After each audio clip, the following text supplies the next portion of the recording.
Hello नमस्कार दोस्तों, आपका स्वागत है इस वीडियो में।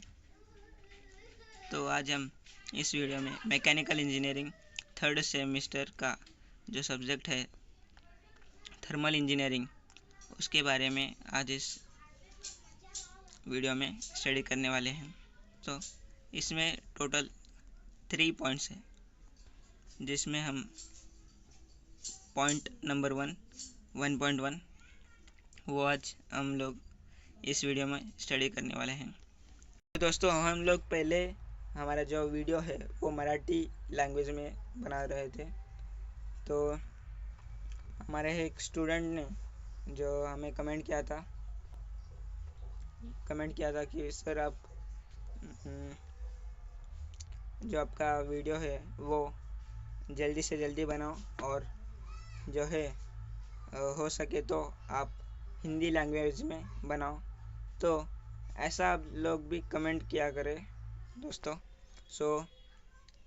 इसलिए हमें सपोर्ट मिलता है। तो आप कमेंट करो, लाइक करो, शेयर करो। तो अब हम वीडियो शुरू करेंगे। चलो अब हम शुरू करें। थर्मोडायनामिक्स। तो थर्मोडायनामिक्स इसका मीनिंग क्या है वो मैं बताने जा रहा हूँ। Thermodynamics is that branch of engineering science which deals with heat and energy and their conversion into different forms. Thermodynamics ये एक ब्रांच है इंजीनियरिंग साइंस का, जिसमें हम लोग हीट एंड एनर्जी और इसके कन्वर्जन्स के बारे में स्टडी करेंगे। This branch find useful in different engineering applications like power engineering, refrigeration and air conditioning, aerospace engineering and cryogenics।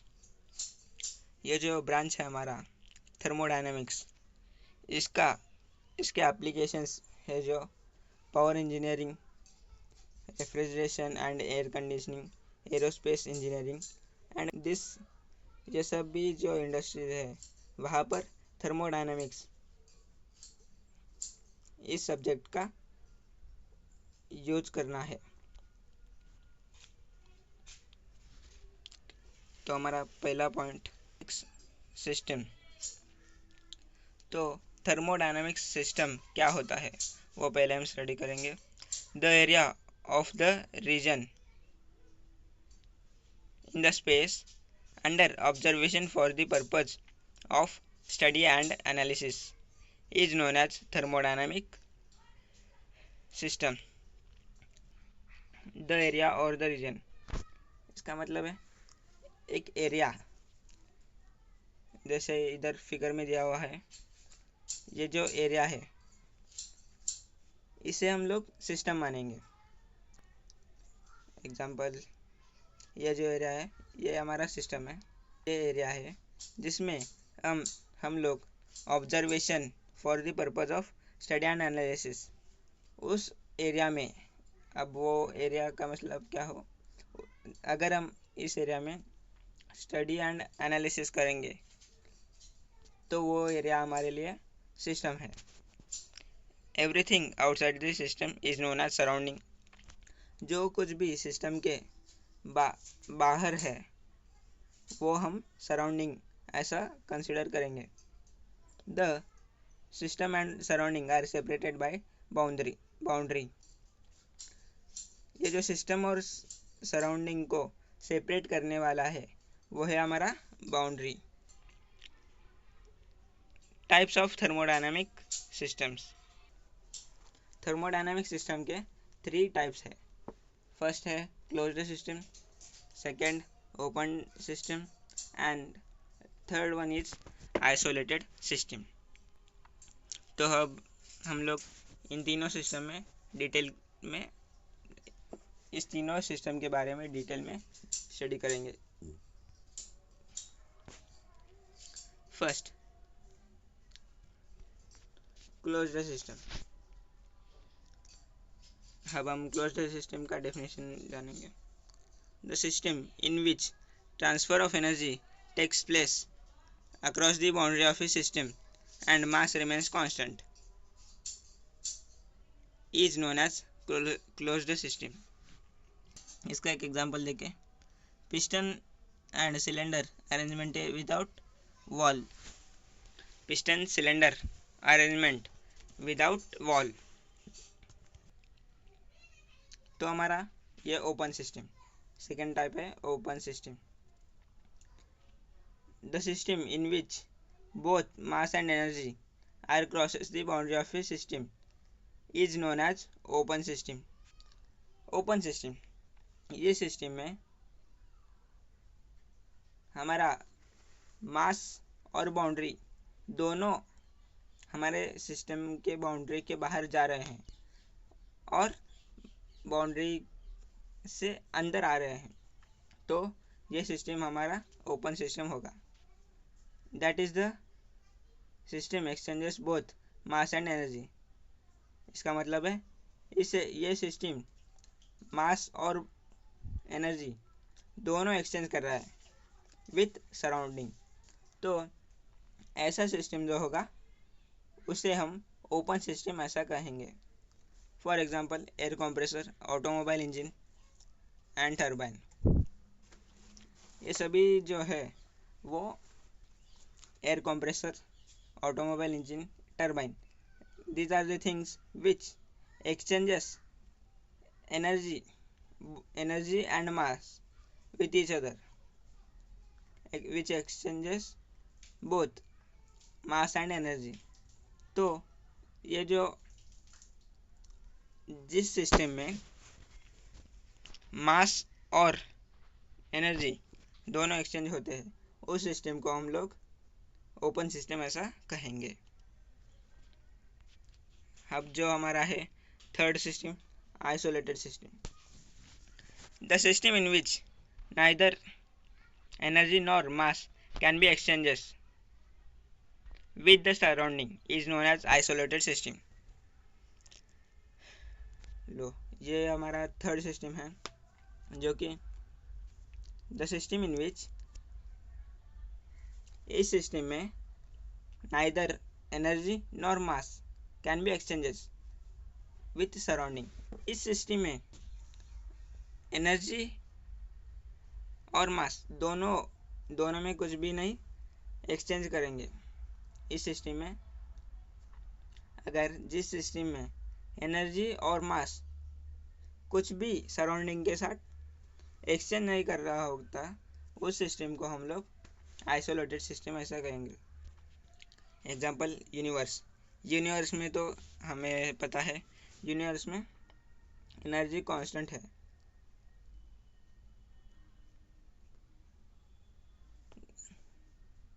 Energy universe के बाहर जा नहीं सकता और बढ़ भी नहीं सकता और घट भी नहीं सकता, तो इसलिए यूनिवर्स भी एक आइसोलेटेड सिस्टम है।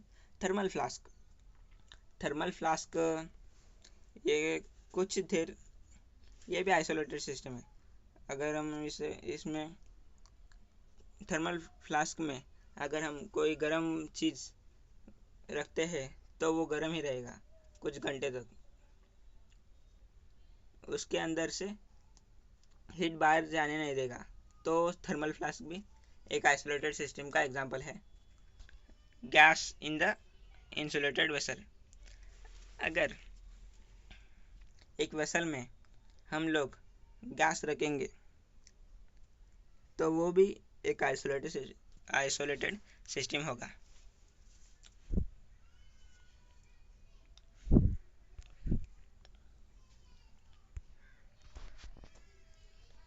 अब हमारे thermodynamic properties, the thermodynamic properties of a system are classified as, there are two main properties, intensive properties and extensive properties। ये इसके बारे में हम लोग आगे स्टडी करेंगे। तो first intensive properties, the thermodynamic property which does not depend on mass of a system are known as intensive property। एक ऐसा एक प्रॉपर्टी है जो the thermodynamic properties which do not depend on mass। ये ऐसे properties है जो मास के ऊपर डिपेंडेंट नहीं रहते, उस प्रॉपर्टीज को हम इंटेंसिव प्रॉपर्टीज ऐसा कहेंगे। For example temperature, specific volume, density, viscosity. तो टेम्परेचर टेम्परेचर स्पेस टेम्परेचर तो हमारे मास के ऊपर तो डिपेंडेंट नहीं रहेगा, तो उस हिसाब से हम टेम्परेचर है जो है टेम्परेचर ये जो प्रॉपर्टी है वो इंटेंसिव प्रॉपर्टी है। स्पेसिफिक वॉल्यूम, उसी तरह से स्पेसिफिक वॉल्यूम, डेंसिटी, विस्कोसिटी, ये प्रॉपर्टीज भी मास पर डिपेंडेंट नहीं है, तो ये प्रॉपर्टीज भी इंटेंसिव प्रॉपर्टीज के अंदर आएंगे। तो अब हमारा सेकंड है जो extensive properties. The thermodynamic properties which depends on a mass of a system are known as extensive property। ये जो प्रॉपर्टी है वो इंटेंसिव प्रॉपर्टी के अपोजिट है। जैसे कि इंटेंसिव प्रॉपर्टी में था डू नॉट डिपेंड ऑन मास, तो एक्सटेंसिव प्रॉपर्टीज में है इट डिपेंड्स ऑन मास। तो टोटल वॉल्यूम ये मास के ऊपर डिपेंडेंट होता है। वेट, यहाँ स्पेलिंग मिस्टेक है, वेट WEIGHT।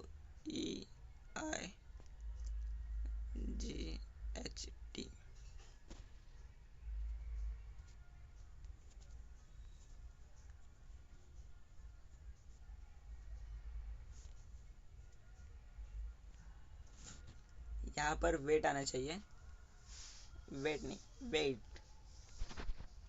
वेट भी एक ऐसा प्रॉपर्टी है जो मास के ऊपर डिपेंडेंट रहेगा। एनर्जी, एंथैल्पी, एंट्रोपी, ये सब भी मास के ऊपर डिपेंडेंट है, तो इस हिसाब से ये एक्सटेंसिव प्रॉपर्टीज है।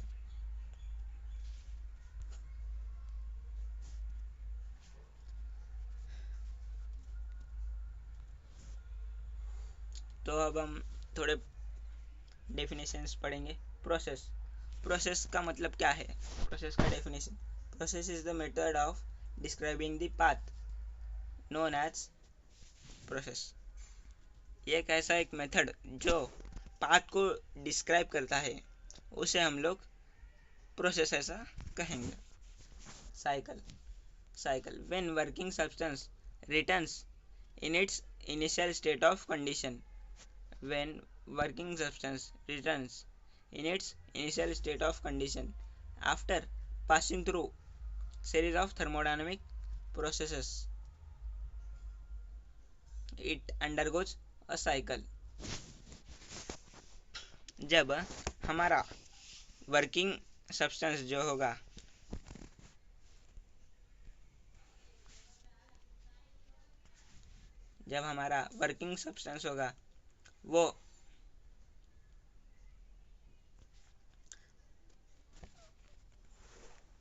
वो different series of thermodynamic processes में जाके आएगा।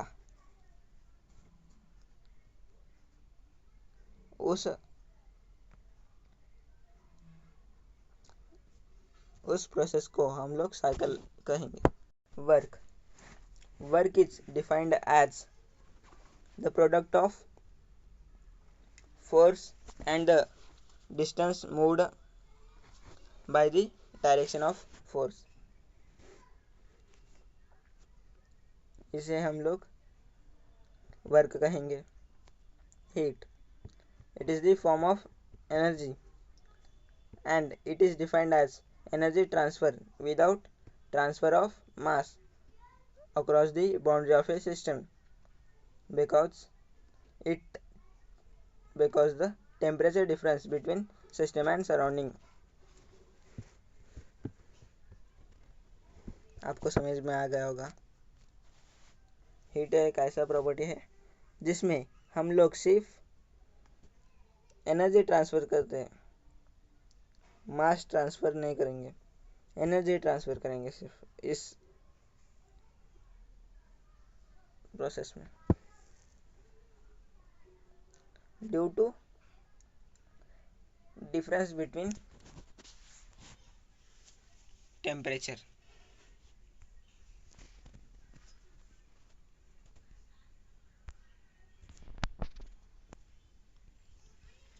Comparison of heat and work. हम अब कंपैरिजन करेंगे हीट और वर्क इस दोनों। तो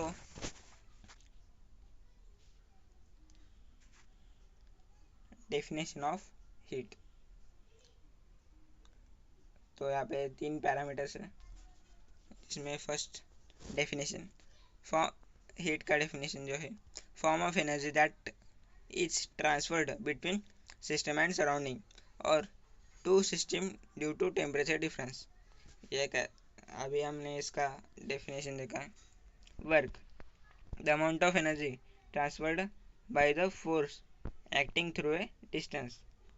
ये भी हमने अभी देखा है। इसमें क्या होता है, एनर्जी ट्रांसफ़र होता है विदाउट ट्रांसफ़र ऑफ मास और due to temperature difference. Temperature difference के लिए एनर्जी ट्रांसफ़र होता है। इसमें amount of energy transferred by force acting through a distance, इसका मतलब है हम लोग फोर्स देंगे और फोर्स के कारण वर्क ट्रांसफ़र होगा। Function, heat is a function of A state. Heat is a function of a path. Heat जो है वो स्टेट फंक्शन है और वर्क जो है पाथ फंक्शन है। Energy interaction due to temperature, heat में due to temperature difference, work में other than temperature difference. Without temperature difference भी वर्क में एनर्जी इंट्रैक्शन होता है। तो अब flow work. Flow work, the working substance push in the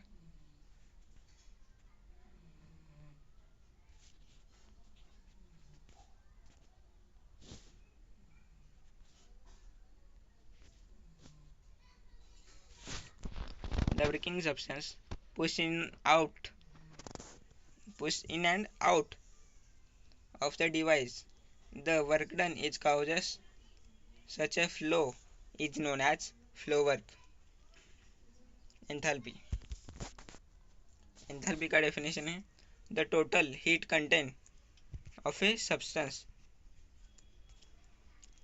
is known as enthalpy. जो total heat content होता है जिस भी बॉडी में, जिस टोटल हीट कंटेंट जो रहता है उसे हम एंथैल्पी कहेंगे। The sum of internal energy and flow work. Enthalpy का इट इज़ द एंथैल्पी जो है वो sum of internal energy and flow work ऐसा है। तो अब entropy is the property in which increases, ये एक ऐसा प्रॉपर्टी है, increases with addition of heat and decreases with removal of heat is known as entropy. ये एक ऐसा प्रॉपर्टी है जिसमें जो बढ़ता है विथ एडिशन ऑफ हीट।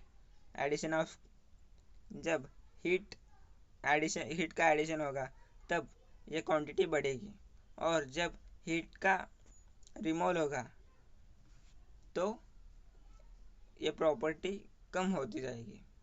इसे हम एंट्रोपी कहेंगे। फर्स्ट चैप्टर का फर्स्ट पॉइंट जो है वो कंप्लीट हो गया है। तो आपको thank you for watching this video. Subscribe to our channel to get our latest videos. Like our content, show your support, share with our engineering friends. तो thank you for watching this video. तो मिलेंगे हम आगे नए video में।